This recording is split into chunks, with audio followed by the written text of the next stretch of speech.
Hello friends. आप सभी का आपके यूट्यूब चैनल पे स्वागत है। और आज इस वीडियो में बात करने वाले हैं बिहार एसएससी 10+2 का जो फॉर्म भराया गया था। अब यहाँ पे एडिट का ऑप्शन और डॉक्यूमेंट अपलोड करने के लिए सभी फॉर्म में कहा जा रहा है। यानी जितने भी कैंडिडेट इस फॉर्म को अप्लाई किए थे सभी को यहाँ पर डॉक्यूमेंट्स अपलोड करना है। तो आज इस वीडियो में हम बात करने वाले हैं कि कौन कौन सा डॉक्यूमेंट को हम अपलोड करेंगे और इसमें हम क्या एडिट कर सकते हैं। तो चलिए वीडियो को शुरू करते हैं। आपको डिस्क्रिप्शन में लिंक मिलेगा, आपके सामने ये जो पेज है वो ओपन हो जाएगा, जहाँ पे आपको सबसे पहले लॉगिन करने के लिए कहा जाएगा। तो आपको क्लिक हियर फॉर लॉगिन का जो ऑप्शन है इसके ऊपर क्लिक करना है और यहाँ पे आपका रजिस्ट्रेशन नंबर और आपका जो पासवर्ड था आप जब फॉर्म भरते समय मिला होगा उसका इस्तेमाल करना है।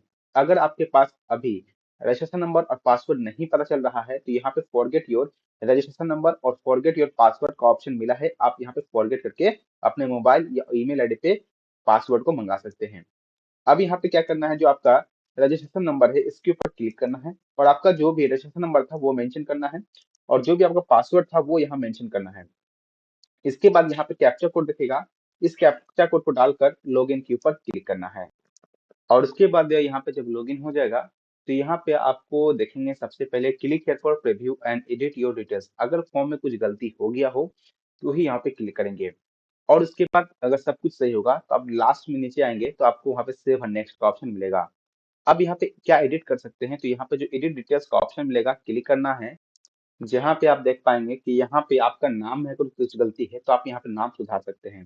तो यहाँ पे लिखा हुआ है कि आपका नाम सही है, अगर कुछ सही होगा तो यस पे क्लिक कीजिएगा। अगर नहीं करना चाहते हैं, नाम कुछ गलत, अगर यहाँ पे आपका नाम सही है तो आप यहाँ पे नो के ऊपर क्लिक करेंगे। अगर यहाँ पे आपका नाम कुछ गलती है तो यहाँ पूछा गया कि आप अपने आवेदन के अंदर नाम की शुद्धिकरण करना चाहते हैं तो यहाँ पे यस के ऊपर क्लिक करेंगे। तो ही यहाँ पे आपको नेम ऑफ एप्लीकेंट फिर से भरने के लिए कहा जाएगा। उसी प्रकार से अगर पापा का नाम या आपके मम्मी का नाम या डोमिसाइल सर्टिफिकेट या यहाँ पर जो सर्टिफिकेट नंबर है अगर ये कुछ गलती हो गया हो तो आप ये भी एडिट कर सकते हैं। और अगर आपका यहाँ आधार कार्ड या आईडी नंबर या आपका एड्रेस में कुछ गलती है तो आप वो भी सुधार सकते हैं। ये सभी एडिट हो अगर सही है तो आपको डायरेक्टली सबमिट के ऊपर करके आगे की ओर बढ़ना है। जो बच्चे एडिट कर लिए हों तो यहाँ पे सबमिट पे क्लिक करेंगे और आगे की ओर बढ़ेंगे। और उसके बाद यहाँ पे क्वालिफिकेशन का डिटेल्स फिलअप करने के लिए कहा जाएगा। अगर अपने क्वालिफिकेशन के अंदर आप कुछ गलती है तो आप वो भी यहाँ पर जो है सुधार सकते हैं।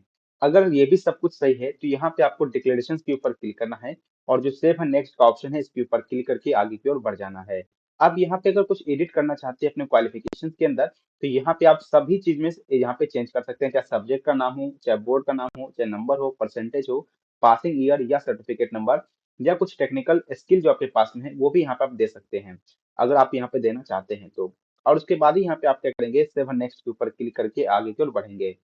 अब यहाँ पे जो डॉक्यूमेंट्स आपको अपलोड करने के लिए कहा जाएगा आप यहाँ देख सकते हैं, आपको यहाँ पर लगभग लगभग 7 से 8 या 9 डॉक्यूमेंट्स अपलोड करने के लिए कहा जाएगा। जैसे कि सबसे पहले यहाँ पे 10th का मार्कशीट आपको अपलोड करना है कि जो पीडीएफ फाइल में होना चाहिए और इसका साइज है 50 KB से 1 MB का होना चाहिए। तो ध्यान रखिएगा, अगर आप मार्कशीट अपलोड कर रहे हैं या कोई भी डॉक्यूमेंट्स अपलोड कर रहे हैं वो आपका साफ साफ दिखना चाहिए। अगर फॉर्म के अंदर कुछ धुंधलापन आपका पीडीएफ में रहा तो हो सके आपका फॉर्म रिजेक्ट ही किया जा सके। आप यहाँ पे देखेंगे मार्कशीट का ऑप्शन मिलेगा और पासिंग सर्टिफिकेट का भी ऑप्शन मिलेगा। अब पहले आपको 10th का मार्कशीट और फिर 10th का जो पासिंग सर्टिफिकेट है वो अपलोड करना है। ऐसे बिहार बोर्ड में आप लोग को तो मार्कशीट और सर्टिफिकेट मिल जाता है, लेकिन जो बच्चे का ओरिजिनल मार्क्स सर्टिफिकेट जो अभी नहीं आया होगा तो आप यहाँ पे प्रोविजनल सर्टिफिकेट अपलोड कर सकते हैं। लेकिन अगर मैं सीबीएसई बोर्ड की बात करूं तो सीबीएसई बोर्ड में किसी भी बच्चा को सर्टिफिकेट नहीं मिलता है, तो उस कंडीशन में आप क्या कर सकते हैं, आप डायरेक्टली अपने मार्कशीट को ही अपलोड करेंगे। लेकिन बिहार बोर्ड के जो बच्चे होंगे वो ध्यान रखेंगे, अपना आपको प्रोविजनल सर्टिफिकेट या मेन सर्टिफिकेट ही आपको अपलोड करना है सर्टिफिकेट की जगह, और मार्कशीट की जगह पे आपको मार्कशीट ही अपलोड करना है। उसी प्रकार से 12th का मार्कशीट आपको अपलोड करना है और 12th का सर्टिफिकेट अपलोड करना है। जो आपका प्रोविजनल सर्टिफिकेट या ओरिजिनल सर्टिफिकेट जो 3 साल के बाद आता है वो अपलोड करना होगा। उसके बाद जो आईडी प्रूफ अपने फॉर्म भरते समय दिया है वो आईडी प्रूफ यहाँ पे आपको अपलोड करना होगा, जो कि 50 KB से 1 MB के बीच में होना चाहिए। इसके बाद आप जो बिहार डोमिसाइल के निवासी होंगे यानी बिहार के निवासी होंगे तो आपको डोमिसाइल सर्टिफिकेट भी अपलोड करने के लिए कहा जाएगा, वो अपलोड करना ही है। उसके बाद अगर आपने कोई भी क्रिमिनल या SC ST या EWS का फायदा लिए हैं या फिजिकली हैंडिकैप्ड का फायदा लिए हैं, तो आपको उसका भी डॉक्यूमेंट्स अपलोड करने के लिए कहा जाएगा। तो आपको वो भी डॉक्यूमेंट्स अपलोड करना ही होगा। अगर आप बिहार गवर्नमेंट के एम्प्लॉय हैं, तो उसका भी एक सर्टिफिकेट जो है आपको अपलोड करने के लिए कहा जाएगा। यहाँ पर ये सभी डॉक्यूमेंट्स आपको अपलोड करना है और फिर उसके बाद सबमिट के ऊपर क्लिक करना है।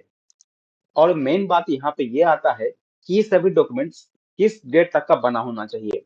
क्या फॉर्म के लास्ट डेट तक होना चाहिए, या अभी अगर मैं करंट बना के अपलोड करूँ तो वो वैलिड होगा। आप यहाँ पे आप देखेंगे, आपको वेबसाइट के ऊपर ही इसके बारे में एक PDF मिला है, जहाँ पे आपको इस डॉक्यूमेंट के रिगार्डिंग इंफॉर्मेशन दिया गया है।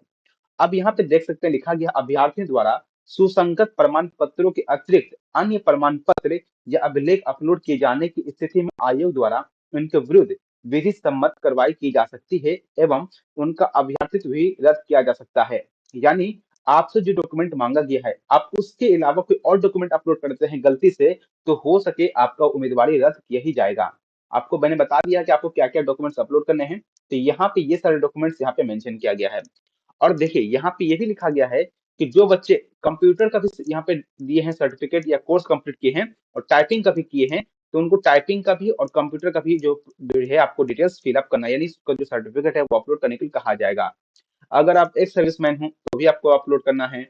उसके बाद विकलांग हो तो या स्वतंत्रता सेनानी के आश्रित का प्रमाण पत्र भी अपलोड करना पड़ जाएगा। ये सभी आपको अपलोड ही करना है, अगर आपका आपने जो ऑप्शन चॉइस किया है उसके हिसाब से।